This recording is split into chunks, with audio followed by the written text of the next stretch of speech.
अस्सलाम वालेकुम नाज़रीन कराम, मैं सलीम ईवान हूँ और हाज़िर हूँ एक नई वीडियो लेके आपके सामने। नाज़रीन कराम, आपसे वही पुरानी गुजारिश कि अगर आपको मेरी ये वीडियो अच्छी लगे तो इसे लाइक कीजिए, मेरे चैनल को सब्सक्राइब कीजिए ताकि मेरा और आपका ये जो राब्ता है ये तादेर कायम रह सके। नाज़रीन कराम, अमन मीर साहब जो है हमारे मुल्क के एक प्रोमिनेंट साफ़ी हैं और अक्सर खरी बातें जो हैं वो कर जाते हैं।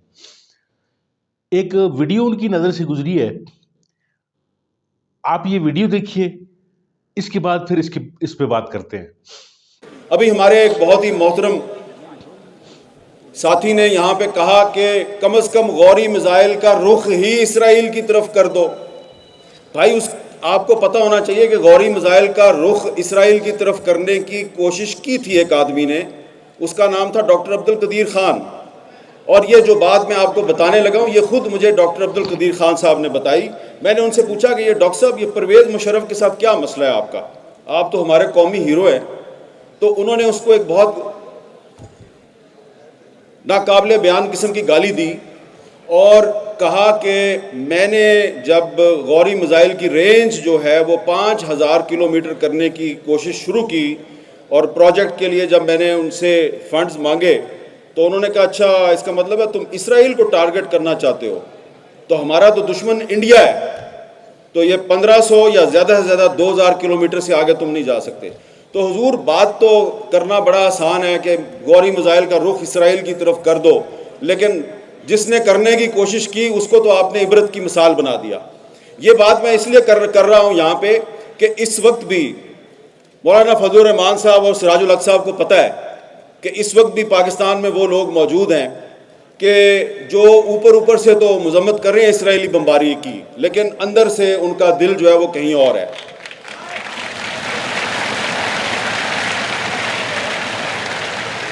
मैं कोई लंबी चौड़ी बात नहीं करना चाह रहा। दिसंबर का महीना है और दिसंबर का महीना इसलिए इम्पोर्टेंट है कि दिसंबर 1931 में शायर मशरिक इल्लामा इकबाल ने मस्जिद अक्सा का दौरा किया।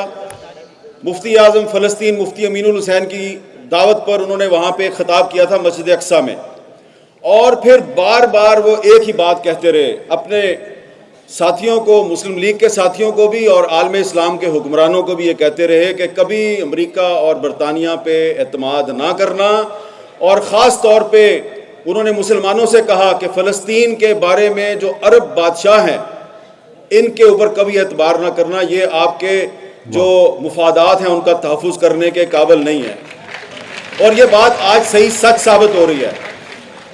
इस वक्त मैं किसी अरब बादशाह का नाम नहीं लेना चाहता कि वो तुम तो बहुत कुछ कर सकते हो लेकिन तुम नहीं कर रहे।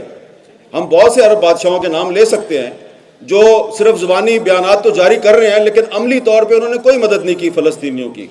हमें सबसे पहले अपने घर का जायज़ा लेना चाहिए कि आपके अपने घर में क्या हो रहा है। अब आप यहाँ पे इतना बड़ा आपने इज्तिमा किया है, यहाँ पे आप अच्छी अच्छी तकरीरें होंगी, करारदादें मंजूर होंगी, लेकिन आज पाकिस्तान की जो इस वक्त मौजूदा हुकूमत है इससे ये पूछने की ज़रूरत है कि आप बार बार जो ये कहते हैं कि मसला फ़लस्तीन का हल 2 स्टेट सोल्यूशन है, 2 रियासती फार्मूला, तो ये पाकिस्तान की कौन सी पार्लियामेंट ने ये फैसला किया, कहाँ पे ये फैसला हुआ कि 2 रियासती सोल्यूशन जो है वो मसला फ़लस्तीन का हल है।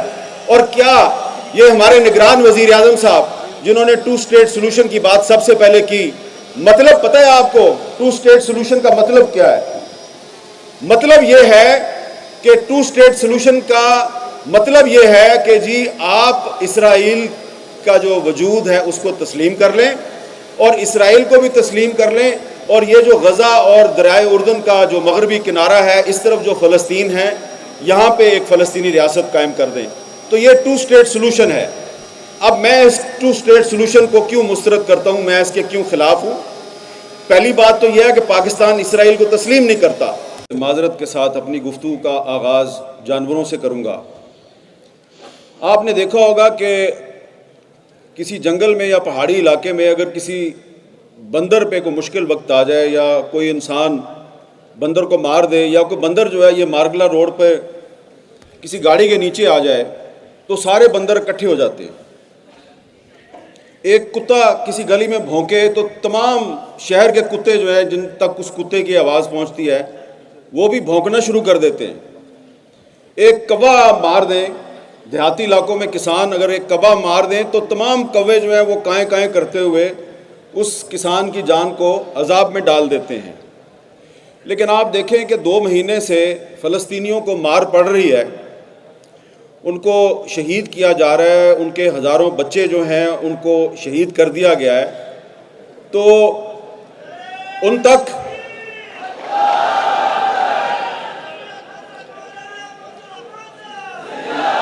بھائی آپ کی بڑی مہربانی، مجھے صرف 5 منٹ ملے ہیں. اور دوسری بات وہ یہ ہے کہ بانی پاکستان قائد اعظم محمد علی جناح نے 1948 میں جب اسرائیل کو تسلیم کیا گیا تو اس 2 اسٹیٹ سلوشن کو انہوں نے مسترد کر دیا. ان کو جب یہ کہا گیا کہ آپ اسرائیل کو تسلیم کریں تو انہوں نے انکار کر دیا، اور قائد اعظم نے خط لکھا امریکی. ناظرین کرام، حامد میر صاحب کی تقریر آپ نے سن لی، ویڈیو آپ نے دیکھی. یعنی یہ ایسے راز ہیں ناظرین کرام اس ملک میں، ایسے صحافیوں کے سینوں میں جو دفن ہیں.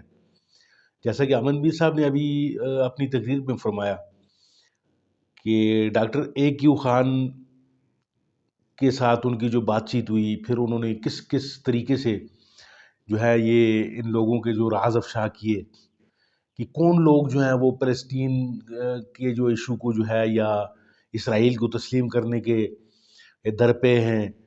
آپ نے کچھ عرصہ پہلے حامد میر کی ہی زبانی یہ بات سنی ہوگی کہ عمران خان صاحب کے حوالے سے جو انہوں نے فرمایا تھا کہ جی عمران خان صاحب نے ریزسٹ کیا اس بات کو کہ باقی جتنے بھی لوگ تھے، یہ جتنے بھی ارباب اختیار تھے جو ہوتے ہیں اس ملک میں، وزیر اعظم سے اوپر بھی جو ہوتے ہیں، وہ سارے کے سارے جو تھے وہ اس بات پہ قائل تھے کہ اسرائیل کو جو ہے وہ تسلیم کر لیا جائے. لیکن واحد جو مزاحمت کی تھی اس وقت وہ عمران خان صاحب نے کی تھی. یہ حامد میر صاحب کے بقول یہ ان کی میں بات دہرا رہا ہوں آپ کے سامنے. تو ناظرین کرام یہ چیزیں ہیں، یہ بظاہر کچھ نظر آتے ہیں لوگ، اوپر سے کچھ ہوتے ہیں، اندر سے کچھ ہوتے ہیں. اوپر سے مذمت کرتے ہیں، اندر سے ان کا دل یہ ہوتا ہے کہ نہیں اس طرح نہ ہو.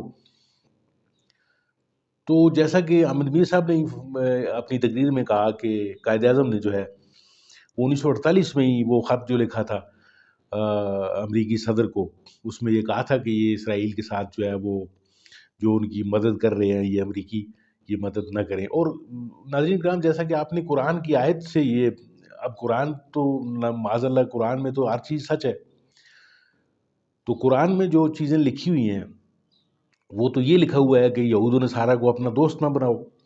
تو یہ یہود و نصارہ کسی بھی طریقے سے مسلمانوں کے دوست نہیں ہو سکتے. یا آپ سعودی عرب کو دیکھ لیں یا آپ باقی عرب ممالک کو دیکھ لیں، ان کے ساتھ جو یہ عرب ممالک جو ہیں یہ یہود و نصارہ کے ساتھ جو دوستی کی پینگیں بڑھا رہے ہیں، تو پھر پلٹ کر جب یہ یہود و نصارہ ان پہ وار کرتے ہیں تو پھر وہ آج جو ہے وہ ان پہ جو ہے وہ بزدلی کی جو چھاپیں لگی ہوئی ہیں، جتنے 56-57 ملک ہیں ناظرین اکرام، اور فلسطین جو ہے وہ لہو ہے. تو یہ پیسہ جو ہے نا جی، یہ پیسہ انتہائی ایسی چیز ہے کہ جو انسان کا ایمان بھی بدل دیتا ہے ناظرین اکرام. لیکن وہ سلطان صلاح الدین ایوبی کہاں سے لاؤں، وہ خالد بن ولید کہاں سے لایا جائے کہ جو ایمان کی خاطر لڑائیاں بھی لڑتے تھے، ایمان کی خاطر حکمرانی بھی کرتے تھے، اللہ کی رضا کی خاطر وہ ساری چیزیں کرتے تھے. تو ناظرین کرام یہ ویڈیو میری نظر سے گزری، میں نے کہا چلیں آپ سے شیئر کریں. امید ہے آپ کو میری یہ ویڈیو اچھی لگی ہوگی. اگر اچھی لگی ہے تو ناظرین کرام اس کو لائک کیجئے، اپنے دوستوں کے ساتھ شیئر کیجئے اور میرے چینل کو ضرور سبسکرائب کیجئے. اپنا بہت سارا خیال رکھیے، اپنے اس چینل کا بھی. اللہ حافظ.